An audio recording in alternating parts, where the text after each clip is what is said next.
In my world, we have a saying that goes, "A smooth sea never made a skilled sailor." That's true, not only for mariners, but in every person's life. We face adverse conditions and learn how to deal with them. And then we put these things behind us in our wake, to await the next challenge that is sure to come. And quite often, when the sea relaxes its tempest, things can be calm, peaceful, and soothing. At the end of a hard day, we take time to reflect and look around, and sometimes we see something truly spectacular.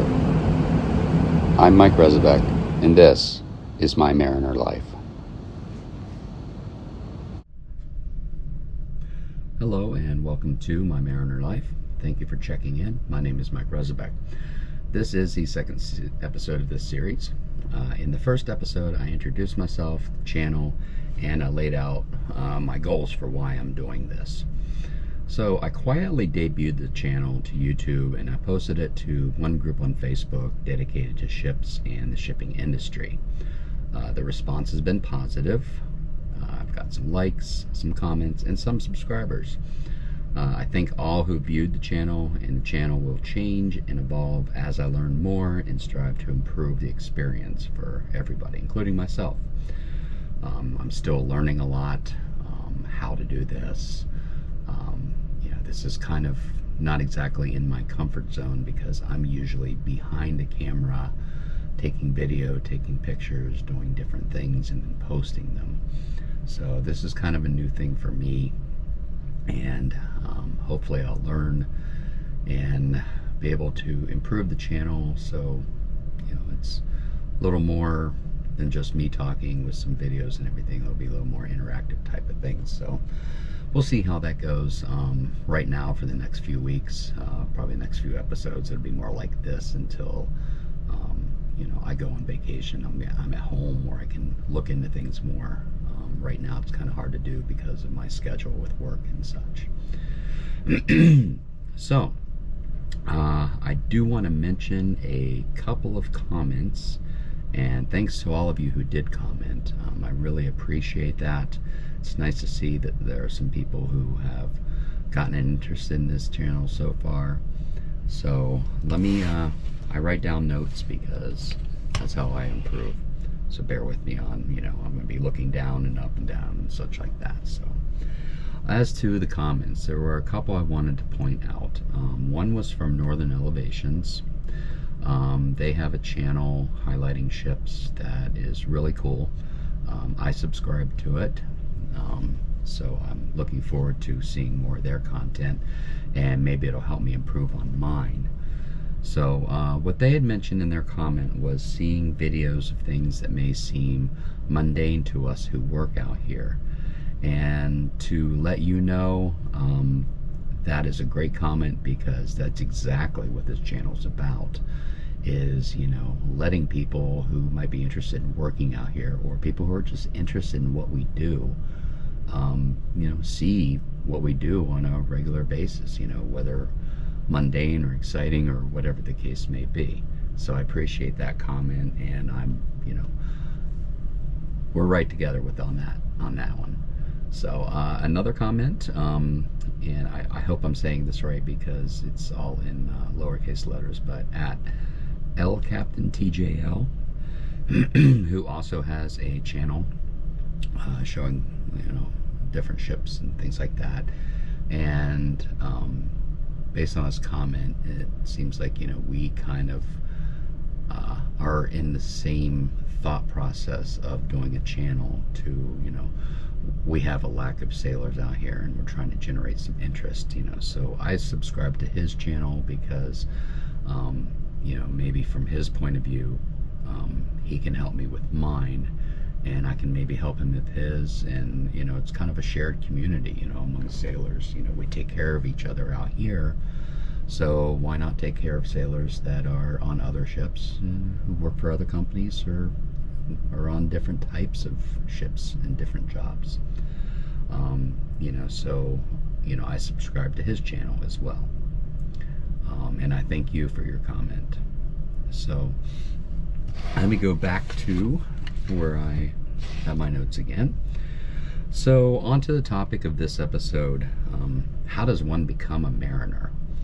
Well, first, why? Why do you wish to become a sailor? What is your motivation? Ask yourself that first. There's a myriad of reasons why. There's history. Maybe you were kind of entranced with the history of shipping, or from the Vikings to our great explorers sailing across the Atlantic for the first time, and sailing across the Pacific, finding new waterways, finding new lands. Maybe you were interested after seeing like a pirate movie or something like that. There's also the lure of a sailor, from those great explorers and pirates, Vikings, to the guys who fought those epic battles during the world wars and subsequent wars since then. Maybe you saw stuff on the news, like a container ship that got stuck in a canal somewhere, and you're like, yeah, I wonder what it would like to be a sailor, be in the maritime industry or something like that. Maybe you live in an area where there is shipping and you know of it, and maybe you just don't know exactly what's going on, and you're looking for more information.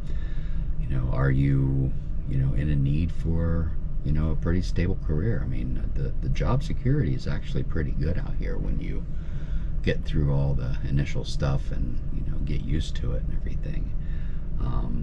The money's pretty good, the benefits are good. It all depends on what company you work for and what type of boat you're going on and things like that. Are you looking for money for college? Because this is a good way, if you mind your P's and Q's and you do it the right way, you can in a short period of time you can save up quite a bit of money for school. There are also programs that if you want to continue your education in a maritime type of profession, that some companies and things will send you to school on their dime. It's a good way to learn. Do you want to you're just a hardworking person who really wants a challenge? That's valid as well. Do you want to travel? So other things are like, what type of ship would you want to work on? Would you want to be on the oceans? Do you want to be on rivers, the Great Lakes? What types of ships? So tankers, freighters, cruise ships, tugboats, river barge, a laker on the Great Lakes, or freighters. Also, what type of work would you want to be? Would you want to be on deck as a deckhand? Would you want to be in the engine department as, say a mechanic or an engineer? We also have cooks, so chief stewards and second cooks and things like that. So it's kind of, where you want to be in things, what kind of work I want to do, but I also want to be out at sea. I want to be on the oceans, or I want to be on the Great Lakes. Also, you got to consider, your time at sea versus your time at home with your friends and family and such. You want to have a good work-life balance, and you're going to have to do some research into companies and see what their policies are. Talk to them, find out, well, how long can I expect to be out at sea versus at home? And most of them are going to give you some numbers, and those numbers will be based on their manning. So in an ideal world where they are 100% manned, then what they tell you for time out at sea versus time at home can be accurate. But if they go under that manning, it can be problematic in getting a relief for you. You might end up staying on the ship for a few more weeks or something, or you might get lucky and you'll be able to negotiate to where, you are getting the correct amount of time off for the time that you're on. So you're going to have to look into those, talk to your companies, and see what their policies are on that. So now we've kind of established that we do want to be a sailor, we do want to get into these things, and there are going to be some things that you're going to need. So first off, you're going to need what is called a TWIC card. That is a Transportation Worker Identification Credential. It is basically just an ID card. Depending on what part of transportation you work in the United States, you can work in an airport or a train yard or something like that, and you'll need that. One of the benefits of having these TWIC cards is that there is a number on the back. There's quite a few numbers actually, but there's a specific number on the back that you can use whenever you're getting an airline ticket. And this number will also give you TSA pre-check. So it's a nice little thing. You don't have to do that on your, as a separate thing. It comes with your TWIC card.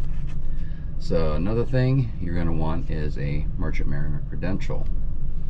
This is similar to a passport.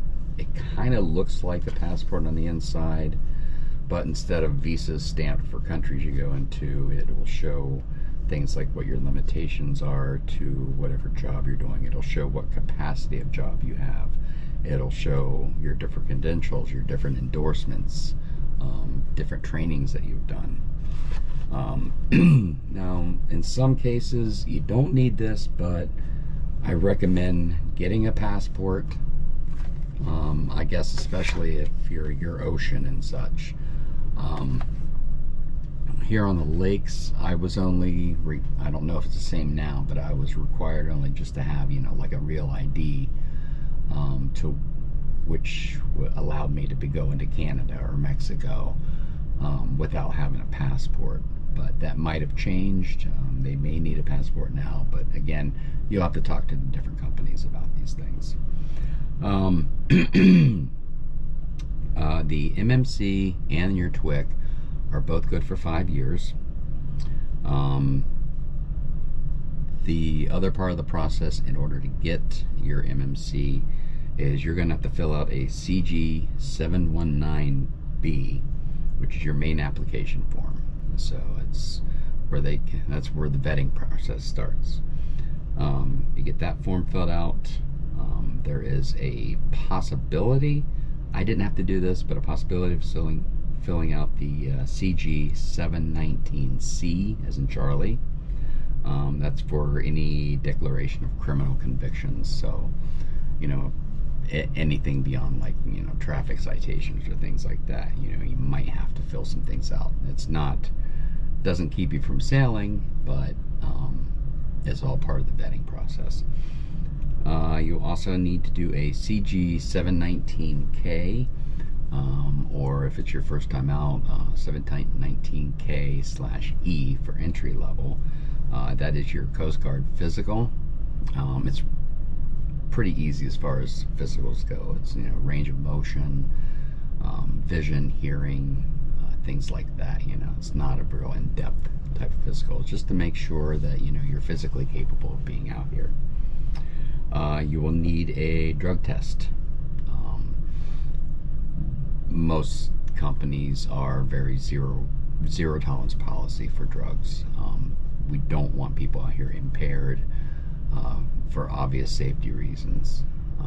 Just same as being at home and driving. They don't want you to be impaired. We don't want you out here working that way either. Any prior trainings that might be pertinent to sailing, you'll want to have, and then you'll send all this information in. The total process with the physical, the TWIC, the MMC, you can expect to spend about $400 to $500. So think of that as an investment in your future. Once you've gotten in, once you start getting paid and everything else, then it's you really don't miss it. You have put yourself into the career.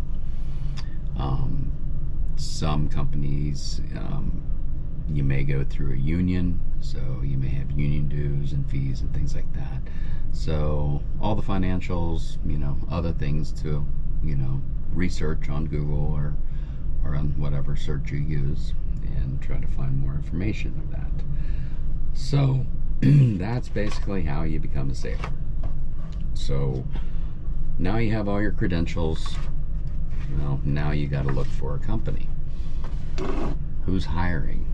You can go through union halls like Seafarers International, or you can just go online, start looking up shipping companies. Again, do you want ocean? Do you want inland? Do you want Great Lakes? Just start looking for all the different companies, and then you're going to want to just see what they're about. They'll have individual websites describing themselves and showing careers. Sometimes the listings aren't updated, so it doesn't hurt to go ahead and apply. And then once you've applied, then you reach out to the company by phone or email, talk to somebody, and say, I'm very interested. I like what your company has to offer, and I would like to go in that route. So be a squeaky wheel when it comes to looking for these jobs. Now you've applied.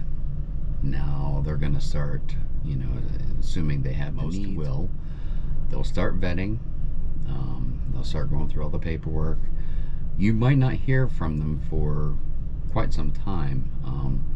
I know when I did this, when I got all my information and I applied, COVID had just hit. So the company that I was trying to get with, they had a hiring freeze because of COVID that year. So I ended up waiting almost a year and a few months before I was even considered for hiring. That's when COVID had kind of fizzled out and people were hiring again. Some recent mariners that I work with, they describe how they ended up waiting for a month, 2 months maybe, before they could get onto a ship. So be patient, but there's nothing wrong with reaching out and saying, hey, I have an application in, what's the status of that? When do you anticipate letting me know about when I can get onto a ship? So just keep at it, keep patient, and things will work out for you. So that is basically it for now. I'm going to kind of go into some videos here, just some random stuff from the last week or so. This particular episode is late for what I wanted to do, but my schedule was real busy this past week. We kind of tapered off a little bit. We're about to become busy again, so we'll see what we got going next week. I think next week I'm going to kind of describe, basically, now that you've been hired, what's next, what can I expect when I get on the ship. So that'll be next week. So for now, enjoy some of these pictures and videos, and I will see you next time. Thank you very much.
everyone. So we're going to do something that's kind of unusual and probably hasn't been seen much at all. I'm going to be taking a walk up the deck at nighttime. I got to go clear the anchors. We're getting close to entering port, and I got to clear the hook, so to speak. So we're going to take a walk up the deck. I'm going to turn the camera around, and we'll see what we can get going here. All right, so here we go. It is roughly 1 o'clock in the morning. We're taking a walk up the deck. Now, once we get up here, I'll show you guys the hooks, but I'll have to stop the video because I'll need 2 hands, and holding my phone while trying to clear the hooks is not exactly the best idea. But I'll show that process on another video at some point in time, but I'll probably stage it a little bit so that it's at a safe time. So up there's our unloading boom. Look back, there's our pilot house and main house. As you can see, it's really dark. I'm not looking at the phone myself to look at the screen, keeping my eye on where I'm walking, because the only thing keeping me from going overboard is that rail, and it's about waist high. So, and I tend to walk just right down the center. It's a little breezy. It's about 60 degrees outside, but it's comfortable. So you can kind of get an idea of what it's like out here at night. And with all these deck lights on and everything, the sky itself looks pitch black, but once your eyes adjust to the darkness without the lights, there's a lot of stars out here at night. It's a good clear night. Really beautiful. One of the things I enjoy about being out at sea. You can hear the water, more bow pushing through. There's the unload casing. And coming up this door here, this is where I'll enter into the windlass room. A little bit of mess right now because we're doing some projects, but we are a workboat, so that's how it's going to be. There's the door closing. There's one of our anchor chains, the other one on the other side. So I'm going to stop this now because I got to clear these anchors, but we'll take a walk back after I get done with this. Okay, as you can see, put the hook up on there so it's not holding the chain anymore. Flip the weather baffle, and that's that there. And that bag that was stuffed down in the house pipe. Took those out, and just going to ensure that the remote status is good. So what that means is if we need to, we can release the anchor from the pilot house. So back outside into the dark, and we're gonna take a walk back.